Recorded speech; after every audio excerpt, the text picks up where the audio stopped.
నమస్తే, welcome to yes news. నేను Pushpa. Bulletin లో ముందుగా హెడ్లైన్స్. మంత్రి నాదెండ్ల మనోహర్ ఆదేశాలతో ఒంటరి మహిళకు రేషన్ కార్డు మంజూరు. స్వయంగా ఇంటికి వెళ్లి కార్డు బియ్యం అందజేసిన మండల తహసీల్దార్ కేవీ గోపాలకృష్ణ. పాఠశాల విద్యార్థులకు పుస్తకాలు, నోట్బుక్స్, యూనిఫామ్ వచ్చాయి. పాఠశాలలకు పంపుతున్నాం. బ్యాగులు, బెల్టులు, షూస్ రెండో విడతలో వస్తాయి.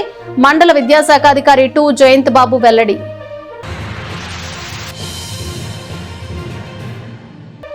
మలేరియా వ్యతిరేక మాసోత్సవంలో భాగంగా తెనాలిలో సమీక్షా సమావేశం. రాబోయే వర్షాకాలంలో తలెత్తే వ్యాధులు, తీసుకోవాల్సిన చర్యలపై చర్చ.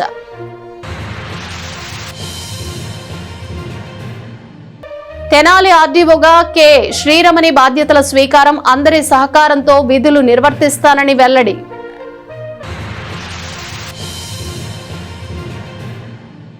తెనాలిలో 7వ తేదీ నుంచి డాక్టర్ వైఎస్ రాజశేఖర రెడ్డి నాటక కళా పరిషత్ జాతీయ స్థాయి ఆహ్వాన నాటికల పోటీలు. గంగానమ్మపేటలోని పార్టీ కార్యాలయంలో బ్రోచర్ ఆవిష్కరించిన మాజీ ఎమ్మెల్యే అన్నాబత్తుని శివకుమార్.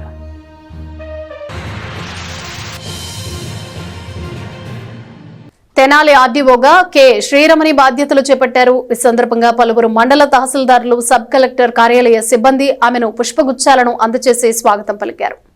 తెనాలికి చాలా కాలం తర్వాత డిప్యూటీ కలెక్టర్ను ఆర్డీఓగా నియమించారు. కొన్నేళ్లుగా ఐఏఎస్ అధికారులను నియమిస్తూ వస్తున్న విషయం తెలిసిందే. ఇంతకు ముందు సబ్ కలెక్టర్ గా చేసిన సంజన సిన్హా పదోన్నతిపై పల్నాడు జిల్లా జాయింట్ కలెక్టర్ గా బదిలీపై వెళ్లారు. ఆ తర్వాత ఎవరిని నియమించలేదు. ఇన్ఛార్జ్ అధికారులే బాధ్యతలు చూస్తున్నారు. ఈ నేపథ్యంలో తెనాలి ఆర్డీఓగా గోదావరి జిల్లాకు చెందిన శ్రీరమణిని నియమిస్తున్నట్లు ప్రభుత్వం ఉత్తర్వులు జారీ చేసింది. శనివారం తెనాలి వచ్చిన శ్రీరమణి ముందుగా స్థానిక వైకుంఠపురం దేవస్థానంలో స్వామివార్లను దర్శించుకున్నారు. అనంతరం సబ్ కలెక్టర్ కార్యాలయంలో బాధ్యతలు చేపట్టారు. తన స్వస్థలం భీమవరంగా చెప్పారు. పెద్దాపురం తహసీల్దార్ గా పనిచేసి పదోన్నతిపై ఇక్కడకు వచ్చినట్లు తెలియజేశారు. అందరి సహకారంతో డివిజన్ అభివృద్ధికి కృషి చేస్తామని తెలిపారు. ఈరోజు నేను తెనాలి డివిజన్ ఆర్డీఓగా ఛార్జ్ తీసుకుంటున్నాను. సో నాకు ఈ ఏరియా అయితే కొత్త, బట్ మీ అందరి కోఆర్డినేషన్తో సక్సెస్ఫుల్గా వర్క్ చేయగలనని అనుకుంటున్నాను. Thank you. నేను ఇంతకుముందు ఆర్డీఓ పెద్దాపురంగా వర్క్ చేశాను. నా నేటివ్ వచ్చేసి భీమవరం, వెస్ట్ గోదావరి. రాష్ట్ర పౌర సరఫరాల శాఖ మంత్రి స్థానిక ఎమ్మెల్యే నాదెండ్ల మనోహర్ కు చేసిన వినతితో పట్టణానికి చెందిన ఓ ఒంటరి మహిళకు రేషన్ కార్డు మంజూరు చేసి బియ్యం పంపిణీ చేశారు. పట్టణం ఆరిస్పేట మఠం బజార్ కు చెందిన షేక్ రెహమతున్నిసా ఒంటరి మహిళ పేదరికాన్ని అనుభవిస్తూ ఇళ్లలో పనిచేసుకుంటూ జీవనం కొనసాగిస్తున్నారు. స్థానిక ఎమ్మెల్యే రాష్ట్ర మంత్రి నాదెండ్ల మనోహర్ పేషీకి పెట్టుకున్న అర్జీని పరిశీలించి అన్ని అర్హతలు ఉండటంతో మంత్రి సూచనపై తహసీల్దార్ కేవీ గోపాలకృష్ణ ఆమెకు రేషన్ కార్డును మంజూరు చేసి శనివారం ఆమె నివాసానికి వెళ్లి బియ్యం పంపిణీ చేశారు. ఈ సందర్భంగా లబ్ధిదారు మంత్రి మనోహర్ కు ధన్యవాదాలు తెలియజేశారు. రేషన్ కార్డు గురించి నేను చాలా సంవత్సరాలుగా తిరుగుతానండి. మినిస్టర్ గారి ఆఫీస్ దగ్గరికి వెళ్తే అర్జీ పెట్టుకున్నాను. ఆ సార్ గారు మాకు బియ్యం కార్డు వచ్చేలాగా చేశారు. దానివల్ల నాకు రేషన్ కార్డు ఇచ్చారు. మినిస్టర్ మనోహర్ గారికి చాలా చాలా థ్యాంక్స్. ఎంఆర్ఓ గారు రేషన్ కార్డు కూడా ఇంటికి వచ్చి మీరు ఇచ్చారు. ఎంఆర్ఓ గారు కూడా చాలా చాలా థ్యాంక్స్. పట్టణానికి చెందిన డాక్టర్ వైఎస్ రాజశేఖర రెడ్డి నాటక కళా పరిషత్ ఆధ్వర్యంలో 4 రోజుల పాటు జరిగే 5వ జాతీయ స్థాయి ఆహ్వాన నాటికల పోటీలు ఆదివారం నుంచి ప్రారంభం కానున్నాయి. నాటికల పోటీల బ్రోచర్ ను శనివారం గంగానమ్మపేటలోని వైఎస్ఆర్ కాంగ్రెస్ పార్టీ కార్యాలయంలో మాజీ ఎమ్మెల్యే అన్నాబత్తుని శివకుమార్ ప్రారంభించారు. 4 రోజుల పాటు ప్రతిరోజు సాయంత్రం 5:30 నుంచి 10:30 వరకు పోటీలు జరుగుతాయని నిర్వాహకులు తెలియజేశారు. 7వ తేదీ సాయంత్రం ప్రారంభ సభ ముఖ్య అతిథిగా మాజీ ఎమ్మెల్యే అన్నాబత్తుని శివకుమార్, సభాధ్యక్షులుగా ఆచార్య అప్పాజోసుల సత్యనారాయణ పాల్గొంటారని తెలిపారు. డాక్టర్ వైఎస్ రాజశేఖర రెడ్డి జీవన సాఫల్య పురస్కారానికి గుంటూరుకు చెందిన ప్రముఖ రంగస్థల దర్శకులు ఎన్ రవీంద్రరెడ్డికి ప్రదానం చేశారు. ఈ కార్యక్రమంలో పరిషత్ గౌరవ అధ్యక్షులు ఎం సత్యనారాయణ శెట్టి, అధ్యక్షులు ఆరాధ్యుల కన్నా, కార్యదర్శి అద్దెపల్లి లక్ష్మణ్, కోశాధికారి పిట్టు వెంకట కోటేశ్వరరావు పాల్గొన్నారు. 7 అనగా రేపు 7, 8, 9, 10 అంటే జూన్ 7, 8, 9, 10 రామకృష్ణ కవి కళాక్షేత్రంలో డాక్టర్ వైఎస్ రాజశేఖర నాటక కళా పరిషత్ 5వ జాతీయ స్థాయి నాటికలు రేపు ప్రారంభం కానున్నాయి. అదేవిధంగా రేపు మొదటి రోజు కాకినాడ వారిది ప్రియమైన శత్రువు మొదటి నాటిక, అదేవిధంగా రెండో నాటికగా విజయవాడ వారిది వాస్తవం, మూడో నాటికగా ఆరాధన ఆర్ట్స్ గుంటూరు వారి సరిగమప నాటిక రేపు 3 ఉంటాయి. అదేవిధంగా రేపు శ్రీ మాజీ శాసనసభ్యులు అన్నాబత్తుని శివకుమార్ గారి ఆధ్వర్యంలో సభ జరుగుతుంది. ఆ సభలో ప్రఖ్యాత నటులు దర్శకులు శ్రీ ఎన్ రవీందర్ రెడ్డి గారికి రాజశేఖర రెడ్డి గారి లైఫ్ టైం అచీవ్మెంట్ అవార్డు ఇవ్వడం జరుగుతుంది. అందువల్ల రేపు తెనాలిలో ఉన్న కళాకారులు, కళాభిమానులు, కళాపోషకులు వచ్చి ఆ యొక్క సభని ఆస్వాదించి అదేవిధంగా నాటికలు రేపు ఆదివారం జూన్ 7వ తేదీ నుంచి 10వ తేదీ వరకు తెనాలి రామకృష్ణ కవి కళాక్షేత్రంలో డాక్టర్ వైఎస్ రాజశేఖర రెడ్డి నాటక కళా పరిషత్ 5వ జాతీయ స్థాయి నాటికల పోటీలు జరుగుతున్నాయండి. ఈ పోటీలు బుధవారం వరకు ఏకదాటిగా జరుగుతాయి. ప్రతిరోజు 3 నాటికలు చొప్పున చివరి రోజు ఒక ఎగ్జిబిషన్ ప్లేతో సహా కలిపి మొత్తం 11 నాటికలు ఉంటాయి. కావున అందరూ వచ్చి తిలకించి కార్యక్రమం విజయవంతం చేయండి. ప్రభుత్వ పాఠశాలల విద్యార్థులకు పాఠ్యపుస్తకాలు, నోట్ పుస్తకాలు, యూనిఫామ్ వచ్చాయని మండల విద్యాశాఖ అధికారి 2 జయంత్ బాబు తెలియజేశారు. SRKVM 2లో తొలి దశలో మండలంలోని 97 పాఠశాలల్లో చదువుతున్న 9,043 మంది విద్యార్థులకు అవసరమైన పాఠ్యపుస్తకాలు, నోట్ పుస్తకాలు, యూనిఫామ్ చెంచుపేటలోని KSM స్కూల్లోని స్టాక్ పాయింట్కు వచ్చాయి. వీటిల్లో సోమవారంలోగా పంపిణీ చేస్తామని మండల విద్యాశాఖ అధికారి 2 జయంత్ బాబు తెలియజేశారు. రెండో దశలో బెల్ట్లు, బ్యాగులు, షూస్ వస్తాయని చెప్పారు. వీటి నాణ్యతను స్టాక్ పాయింట్కు వచ్చి పరిశీలించుకోవచ్చని తల్లిదండ్రులకు సూచించారు. అదేవిధంగా ప్రభుత్వం సూచించిన ప్రకారం తల్లిదండ్రులు లీప్ యాప్ను డౌన్లోడ్ చేసుకోమని చెప్పారు. పిల్లలు ఎలా చదువుతున్నారు, పాఠశాలల్లో ఏ కార్యక్రమాలు చేస్తున్నారు అనేది తెలుసుకోవచ్చని సూచించారు. KSM ఉన్నత పాఠశాలలో SRKVM 2లో ప్రతి పాఠశాలకు అవసరమైనటువంటి పాఠ్యపుస్తకాలు, నోట్బుక్స్, అదేవిధంగా విద్యార్థులకి యూనిఫామ్ వచ్చినాయి. ఫస్ట్ విడతలో ఇవి పాఠశాలన్నిటికీ సరఫరా చేస్తున్నాం. ప్రభుత్వం డబ్బులు ఇచ్చారు. ఆ డబ్బులతో ప్రతి పాఠశాలకు పుస్తకాలు స్టాక్ పాయింట్ పాఠశాలకే చేరతాయి. ఈ స్కూల్ రీఓపెన్ చేసేదాకా కూడా మాకు టైం పడుతుంది. ప్రతి సోమవారంతో మండలంలో ఉన్నటువంటి 97 పాఠశాలలకు యూనిఫామ్స్, నోట్ అందజేస్తాం. మొత్తం 9,043 విద్యార్థులు ఉన్నారు. వారందరికీ సరిపోయినటువంటి పాఠ్యపుస్తకాలు, యూనిఫామ్స్, నోట్బుక్స్ SRKVM 2లో ఫస్ట్ ఫేజ్లో వచ్చినాయి. బెల్టులు, బ్యాగ్స్, షూస్ సెకండ్ ఫేజ్లో వస్తాయి. రాగానే విద్యార్థులకు ఏ విధమైనటువంటి అసౌకర్యం లేకుండా అందరికి అందజేస్తాం. పేరెంట్స్ అందరూ కూడా ప్రభుత్వం వారు లీప్ యాప్ని డౌన్లోడ్ చేసుకోమని తెలియజేశారు. లీప్ యాప్లో ఎక్కడైనా తెలియచేయాలి కాబట్టి ప్రతి ఒక్క పేరెంట్ కూడా లీప్ యాప్ని డౌన్లోడ్ చేసుకుని మీ పిల్లలు ఎలా చదువుతున్నారు, మీ పిల్లల పాఠశాలకు వెళ్తున్నారు లేదనే దానిలో చూడవచ్చు. మీ పిల్లల మార్కులు అన్నీ కూడా దానిలో చూడడానికి అవకాశం ఉంది. కాబట్టి దయచేసి తెనాలి మండలంలో ఉన్నటువంటి విద్యార్థుల తల్లిదండ్రులందరూ కూడా దాదాపు అందరూ స్మార్ట్ ఫోన్లో ఉపయోగిస్తున్నారు. కాబట్టి లీప్ యాప్ను డౌన్లోడ్ చేసుకుని మీ పిల్లవాడి యొక్క విద్యాభివృద్ధి, పాఠశాలలో కల్పించే సౌకర్యాలు, ఏ కార్యక్రమాలు చేస్తున్నారనేది పరిశీలించండి. అదేవిధంగా స్టాక్ పాయింట్కి వచ్చి ప్రభుత్వం వారు సరఫరా చేసినటువంటి పాఠ్యపుస్తకాలు, నోట్బుక్స్, యూనిఫామ్ల యొక్క నాణ్యతను పరిశీలించండి.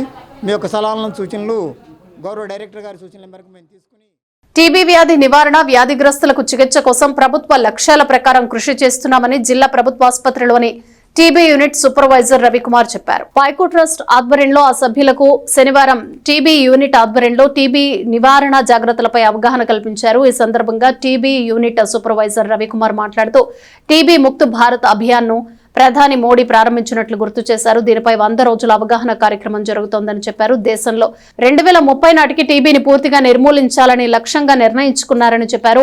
ఆ ప్రకారం ఎక్కడెక్కడ టీబీ రావడానికి అవకాశం ఉందో అక్కడికి వెళ్లి అవగాహన కల్పిస్తున్నామని తెలిపారు. తెనాలి పట్టణంలో 175 టీబీ కేసులు ఉన్నాయని చెప్పారు. టీబీ ముక్త భారత్ అభియాన్ అనే కార్యక్రమం 2026 మార్చి 24 తారీఖున మన ప్రధానమంత్రి గారు స్టార్ట్ చేశారండి. ఇందులో 100 రోజుల అవగాహన కార్యక్రమం జరుగుతుంది.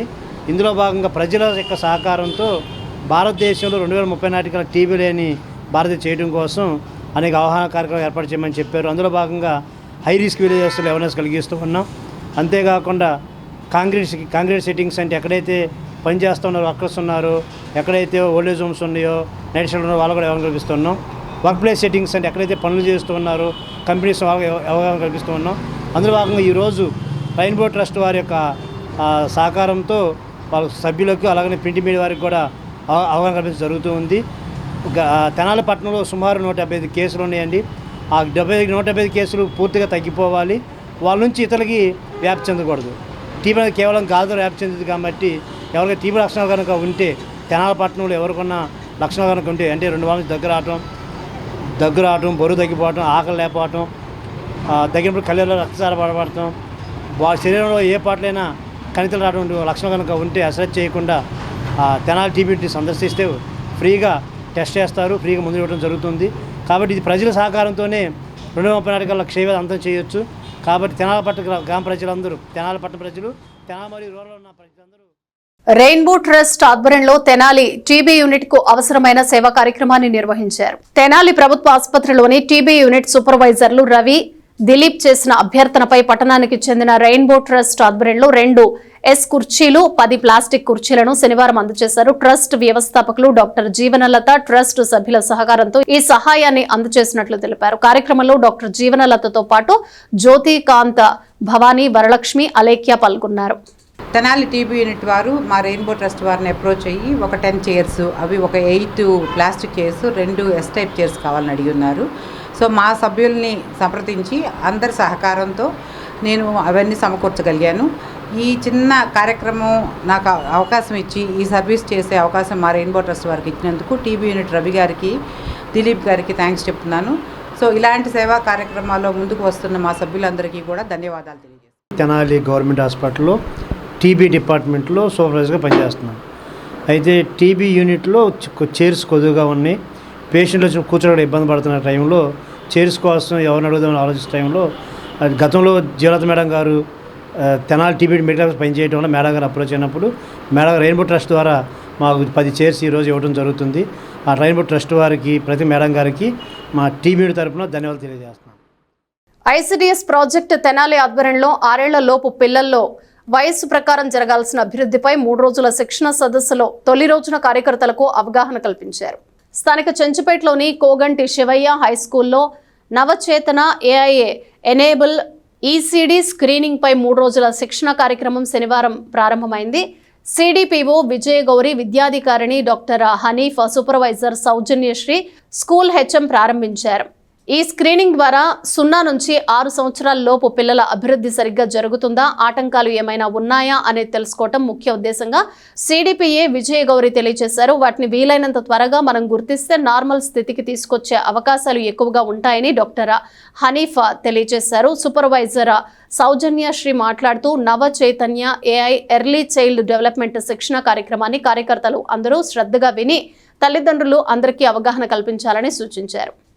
అంటే ఫీల్డ్లోని మన 0 నుంచి 6 సంవత్సరాల్లో పిల్లలు ఎవరైతే ఉన్నారో వాళ్ళ యొక్క అభివృద్ధులన్నీ కూడా ఎలా జరుగుతున్నాయి అన్న దాని మీద స్క్రీనింగ్ చేసి ఆర్టిఫిషియల్ ఇంటెలిజెన్సీ ద్వారా కూడా స్క్రీనింగ్ చేయడం జరుగుతుంది.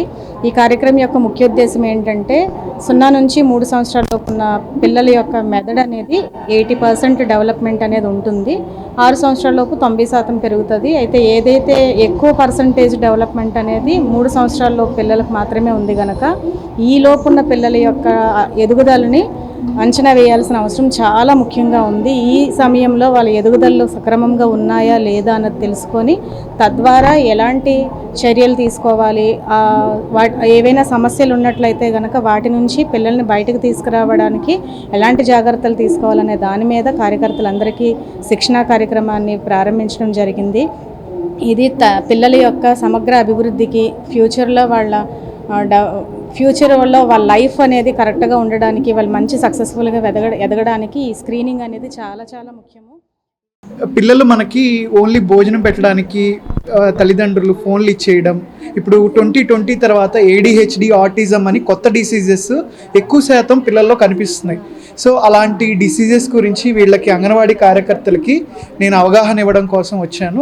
అలానే మనకి పుట్టిన దగ్గర నుండి వాళ్ళకుండే బర్త్ డిఫెక్ట్స్, వాళ్ళ పోషణ అవి ఎలా ఉంటాయి, వాటిని మనం తక్కువ టైంలో ఎలా గుర్తించవచ్చు, వాళ్ళ యొక్క పోషణ ఆరోగ్యాన్ని గురించి చూస్తున్నా కూడా నవచేతనలో పిల్లల యొక్క అభివృద్ధిలో ఉన్న డిలేస్ని లేట్గా వాళ్ళ యొక్క మైల్ స్టోన్స్లో ఏమైనా స్లోగా ఉన్నాయేమోనని మనం తెలుసుకోవడానికి ఏఐ ద్వారా ఒక యాప్ని ఇవ్వడం జరిగింది. దీని మీద అంగన్వాడీ కార్యకర్తలకు శిక్షణ ఇచ్చి తద్వారా పిల్లల్లో ఉన్న అభ్యసన నిదానంగా ఉన్న అభ్యసన ప్రక్రియలో ఏదైనా నిదానంగా ఉన్నట్లయితే అది ఏ డెవలప్మెంట్లో ఉందో అనేది ముందుగానే గుర్తించి దానికి తగిన సూచనలు అలా ఇవ్వడానికి దాన్ని హెల్త్ డిపార్ట్మెంట్ ద్వారా వాటిని ఇంప్రూవ్ చేయడమే దీని యొక్క ముఖ్య ఉద్దేశం. పట్టణానికి చెందిన శ్రీ వికనస శ్రీనివాస ట్రస్ట్ చేపట్టే ఆధ్యాత్మిక కార్యక్రమాలన్నింటిలో సంకీర్తన బృందం సభ్యులు పాల్గొని విజయవంతం చేయాలని ట్రస్ట్ నిర్వాహకులు ఆర్వి కిరణ్ కుమార్ సభ్యులకు సూచించారు. స్థానిక బాలాజీరావుపేటలోని ప్రియా థియేటర్ ఎదురుగా గల కోట బద్రీనాథ్ గుప్తా స్థల ప్రాంగణం నందు సంకీర్తన బృందం పరిచయ కార్యక్రమాన్ని శనివారం నిర్వహించారు. తొలుత శ్రీ వెంకటేశ్వర స్వామికి, ఆంజనేయ స్వామికి ప్రత్యేక పూజలు నిర్వహించారు. అనంతరం ట్రస్ట్ నిర్వాహకులు ఆర్వి కిరణ్ కుమార్, సంకీర్తన బృందం అధ్యక్ష, ప్రధాన కార్యదర్శులు మూర్తి అనురాధ, ఆర్ లక్ష్మీ మృణాలిని, ఉపాధ్యక్షులుగా జంజం కృష్ణకుమారి, సహాయ కార్యదర్శులుగా గుడివాడ శివపార్వతి, మడుపల్లి లక్ష్మీ సునీతలను ప్రకటించారు. ఈ సందర్భంగా కిరణ్ కుమార్ మాట్లాడుతూ సంకీర్తన బృంద సభ్యులను ఏడుకొండల స్వామికి ప్రీతిగా ఏడుకొండల పేర్లతో గ్రూపులుగా విభజించినట్లు కిరణ్ కుమార్ తెలిపారు. ఒక్కో గ్రూపులో 10 మంది సభ్యుల చొప్పున ఏర్పాటు చేశామన్నారు. సంకీర్తన బృందం ఆధ్యాత్మిక కార్యక్రమాలు నిర్వహిస్తూ ముందుకు వెళ్లాలని సూచించారు. ట్రస్ట్ ఆశయ సాధనకు సభ్యులు తమ వంతు శక్తి వంచన లేకుండా కృషి చేస్తారని మూర్తి అనురాధ తెలిపారు. కార్యక్రమంలో ట్రస్ట్ ఎగ్జిక్యూటివ్ కమిటీ సభ్యులు మూర్తి వెంకటేశ్వరరావు, మడుపల్లి చంద్రశేఖర్, గుడివాడ బాలకృష్ణ, జంజం రామారావు, పలువురు ట్రస్ట్ సభ్యులు, సంకీర్తన బృందం సభ్యులు పాల్గొన్నారు. మనం ఇక్కడ ఈ ప్రాంగణంలో ఈ యొక్క కళ్యాణ వెంకటేశ్వర స్వామి గురించి అలాగే శ్రీమన్నారాయణ గురించి 10 మంది తెలియజేయాలనే ఉద్దేశంతో ఒక భజన సమాజాన్ని రూపుదిద్దుకోవాలని చెప్పని సంకల్పంతో ఈ రోజున శ్రీ కళ్యాణ వెంకటేశ్వర స్వామి సంకీర్తన బృందం అనే పేరుతోటి ఒక 60 మంది సభ్యులతోటి ఒక బృందాన్ని ఏర్పాటు చేసుకోవడం జరిగింది. అది ఈ రోజున మనం ఎంతో వైభవంగా ఈ రోజున ప్రారంభించుకోవడం జరిగింది. ఈ యొక్క బృందంలో 7 కొండల స్వామికి 7 కొండల పేర్లు ఎలా ఉన్నాయో అలాగే ఈ బృందంలో 7 కొండల పేర్లతో 7 గ్రూపులను కూడా మనం డివైడ్ చేసుకుని ఆ 70 మంది తోటి 7 గ్రూపులను డివైడ్ చేసుకుని Anjanadri group, Seshadri group, Neeladri group, Garudadri group, Vrishabhadri group అలా 7 గ్రూపులు మనం ఏర్పాటు చేసుకోవడం జరిగింది. వీరందరూ కూడా 7 గ్రూపుల్లో ఉండి ప్రతి వారము కూడా శ్రీ కళ్యాణ వెంకటేశ్వర స్వామి ఆలయ లక్ష్యంగా జరుపుకుని సంకీర్తన బృందం అనేక ఆధ్యాత్మిక కార్యక్రమం నిర్వహిస్తోంది. వచ్చే వారం నుండి ఈ కోట బద్రీనాథ్ గుప్తా గారి స్థల ప్రాంగణంలో అలాగే శ్రీ వికనస శ్రీనివాస ట్రస్ట్ యొక్క స్థల ప్రాంగణంలో మనం ఈ గొప్ప కార్యక్రమాన్ని నాంది పలుకుతున్నాము. శ్రీ వికనస శ్రీనివాస ట్రస్ట్ తరఫున రొంపిచెర్ల కిరణ్ కుమార్ గారు చైర్మన్, వారు ఒక బృందాన్ని ఏర్పాటు చేశారండి. శ్రీ కళ్యాణ వెంకటేశ్వర స్వామి సంకీర్తన బృందం అని. దానికి నన్ను అధ్యక్షురాలుగా, వీరిని సెక్రటరీగా పెట్టారు. 7 గ్రూపులుగా విభజించి ఒక కార్యక్రమం ఏదైనా జరుగుతుంటే అందరికీ మనం ఇన్ఫర్మేషన్ ఏర్పాటు చేయాలి అని అంటే వాళ్ళని 7 గ్రూపులుగా విభజించారండి. ఆ 7 గ్రూపుల లీడర్లు వాళ్ళకి కార్యక్రమం యొక్క వివరాన్ని అందజేస్తారు. ఇలా ఏర్పాటు చేసిన దానికి ఇంకొక వారం రోజులు మాత్రమే టైం ఉంది. ఈ వారం రోజుల్లోపు ఇంకెవరైనా కొత్తగా సభ్యులు పేర్లు ఇవ్వదలుచుకుంటే కిరణ్ గారిని సంప్రదించవచ్చు. ఈ ఆధ్యాత్మిక సేవయే పరమోన్నతిగా భావించిన కిరణ్ కుమార్ గారికి, మా వికనస శ్రీనివాస ట్రస్ట్ వారికి, శ్రీ కళ్యాణ వెంకటేశ్వర స్వామి సంఘం తరఫున మా బృంద సభ్యులందరూ సహకరిస్తామని, ఆయన ఏ కార్యక్రమం ఏర్పాటు చేసినా మేము ఒక అడుగు ముందుకు వేసి వారికి అన్ని విధాల సహకారం. పట్టణానికి చెందిన హెల్పింగ్ సోల్జర్స్ స్వచ్ఛంద సేవా సంస్థ అనాథ శవానికి అంత్యక్రియలను నిర్వహించింది. స్థానిక రైల్వే స్టేషన్ సమీపంలో ఉన్న జెండా చెట్టు పరిసర ప్రాంతాల్లో కాలువ గట్టు పక్కన గుర్తు తెలియని వ్యక్తి మృతి చెందాడు. భిక్షాటనతో జీవిస్తూ ఉంటాడని గుర్తించారు. 3 టౌన్ పోలీసులు గుర్తించి అంతిమ సంస్కారాలకు చేసిన సూచనపై హెల్పింగ్ సోల్జర్స్ సంస్థ శనివారం ఆ కార్యక్రమాన్ని సంప్రదాయబద్ధంగా పూర్తి చేసింది.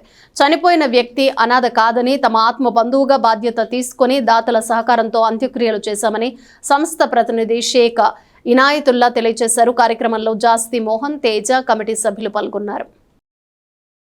గుంటూరు జిల్లా తెనాలి రైల్వే స్టేషన్ సమీపంలో జెండా చెట్టు దగ్గర పూలకొట్లు పక్కన కాలుగొట్టు పక్కన ఎవరో గుర్తు తెలియని ఒక వ్యక్తి పడిపోయి ఉన్నారు. మొన్న మధ్యాహ్నం స్పృహ లేకుండా పడిపోయి ఉన్నారు.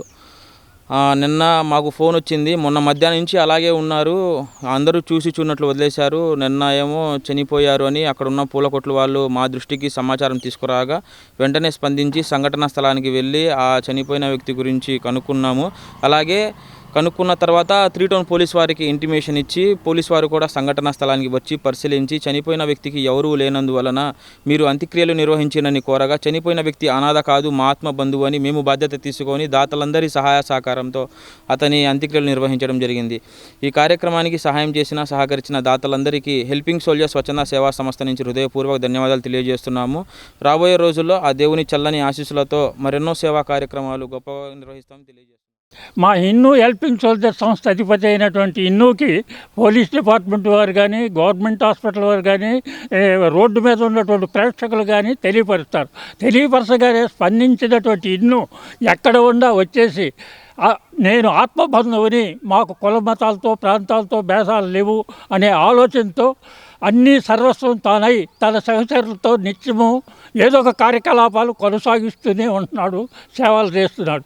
ఈ సేవల్ని అనుగ్రహించి చూసి దాతలు కూడా స్పందించి హెల్పింగ్ సోల్జర్ సంస్థ అధిపతి అయినటువంటి ఎన్నుకి తోడ్పడవలసిందిగా మేము అభ్యర్థిస్తున్నాము. రెండోది, మా ఫోన్ నెంబరు అన్ని చోట్ల ఉన్నది కాబట్టి హెల్పింగ్ సోల్జర్స్ నెంబర్కి ఎక్కడ ఏది జరిగినా అంత్యక్రియలు చేసుకోలేని స్తోమత లేని వాళ్ళు కూడా తెలియపరచవలసిందిగా అభ్యర్థిస్తున్నాం. ఓం నమః శివాయ. స్థానిక మహిళా బాలల గ్రంథాలయంలో గత 10 రోజులుగా జరుగుతున్న వేసవి శిక్షణ తరగతులు ముగిశాయి. ఆంధ్రప్రదేశ్ ప్రభుత్వం గ్రంథాలయ శాఖ ఆధ్వర్యంలో కొత్తపేట మహిళా మండలి భవనంలో మహిళా బాలల గ్రంథాలయంలో ఏప్రిల్ 28 నుంచి జూన్ 6వ తేదీ వరకు జరిగిన వేసవి శిక్షణ తరగతుల ముగింపు కార్యక్రమం శనివారం జరిగింది. శిక్షణ తరగతులకు హాజరైన విద్యార్థులు అందరికీ బహుమతులు, సర్టిఫికెట్లను ప్రదానం చేశారు.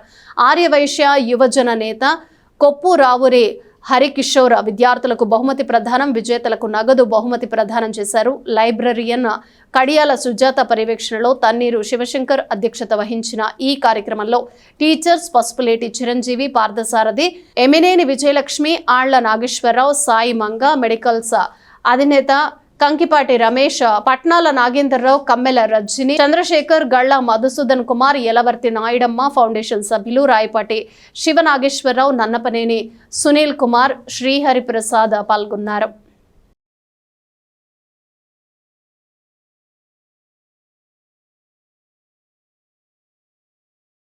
జిల్లా మలేరియా అధికారి తలాటం మురళీకృష్ణ సుబ్బరాయణం ఆదేశంపై తెనాలిలో మలేరియా నివారణపై సమీక్షా సమావేశం జరిగింది.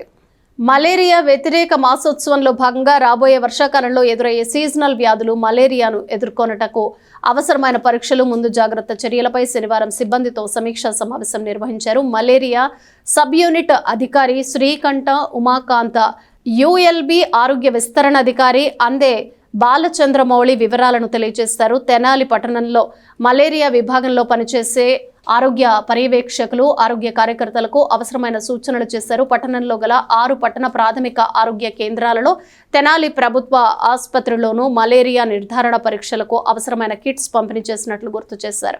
ఎవరైనా జ్వర పీడితులు ఉన్నట్టయితే సమీప ప్రభుత్వ ఆసుపత్రిలో ఉచితంగా పరీక్షలు చేయించుకోవాలని ఉమాకాంత్ సూచించారు. ప్రజలు నీటి నిల్వ లేకుండా చూసుకోవాలని, దోమకాటుకు గురికాకుండా చూసుకోవాలని పలు సూచనలు చేశారు. సమావేశం అనంతరం యుఎల్బి ఆరోగ్య విస్తరణాధికారి అందే బాలచంద్రమౌళి మలేరియా మాసోత్సవ ప్రతిజ్ఞను సిబ్బంది చేయించారు.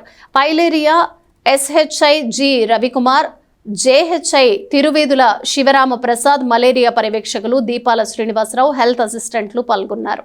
తప్పనిసరిగా ఉపయోగిస్తాను. మా కుటుంబ సభ్యులకు మరియు పొరుగు వారికి మలేరియా నివారణ మార్గాలపై అవగాహన కల్పిస్తాను. మలేరియా నివారణ నా చేతుల్లోనే ఉందని నేను దృఢంగా నమ్ముతున్నాను. స్వచ్ఛమైన పరిసరాలు, ఆరోగ్యవంతమైన సమాజం కోసం నిరంతరం కృషి చేస్తాను.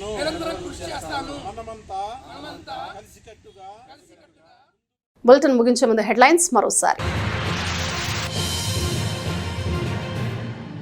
మంత్రి నాదెండ్ల మనోహర్ ఆదేశాలతో ఒంటరి మహిళకు రేషన్ కార్డు మంజూరు, స్వయంగా ఇంటికి వెళ్లి కార్డు బియ్యం అందజేసిన మండల తహసీల్దార్ కెవి గోపాలకృష్ణ.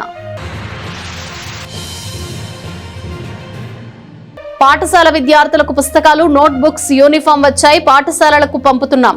బ్యాగులు, బెల్టులు, షూస్ 2వ విడతలో వస్తాయి. మండల విద్యాశాఖ అధికారి 2 జయంత్ బాబు వెల్లడి.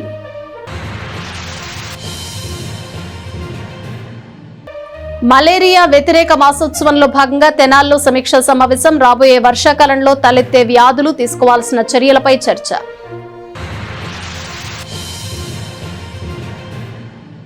తెనాలి ఆర్డీఓగా కె శ్రీరమణి బాధ్యతల స్వీకారం. అందరి సహకారంతో విధులు నిర్వర్తిస్తానని వెల్లడి.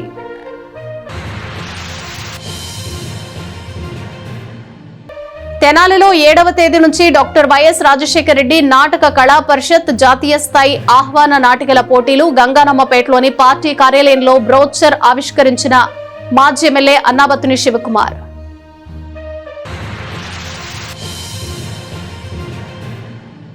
ఇవి బులెటిన్ విశేషాలు. Keep watching yes news.